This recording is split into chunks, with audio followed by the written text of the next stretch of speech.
ஆற்றங்கரையில் பெரிய மரம் ஒன்று. அதன் கிளைகளில் ஒரு குரங்கு வாழ்கிறது. அந்த குரங்கு தினமும் பழங்களைச் சாப்பிட்டு மகிழ்ந்து வாழ்ந்து வந்தது.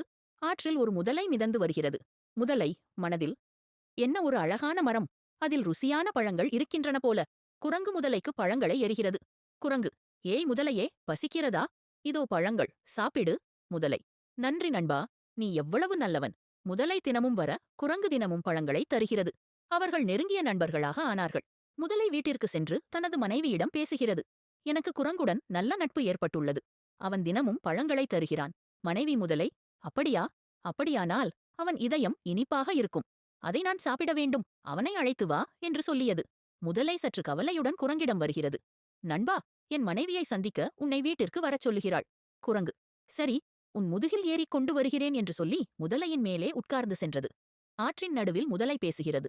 முதலை, உண்மையைச் சொல்கிறேன் நண்பா, என் மனைவி உன் இதயத்தைத்தான் சாப்பிட விரும்புகிறாள். குரங்கு அதிர்ச்சியுடன், அடடா, அது முன்னரே சொல்லியிருக்கலாம். என் இதயத்தை நான் மரத்திலேயே வைத்துவிட்டு விட்டு வந்திருக்கிறேன். முதலை அதிர்ச்சியடைகிறது. அப்படியா? அப்படியானால் திரும்பிப் போய் எடுத்துக்கொள் என்றது. முதலை குரங்கை கரைக்கு அழைத்து வந்தது. பின்னர் குரங்கு மரத்துக்கு ஏறியது.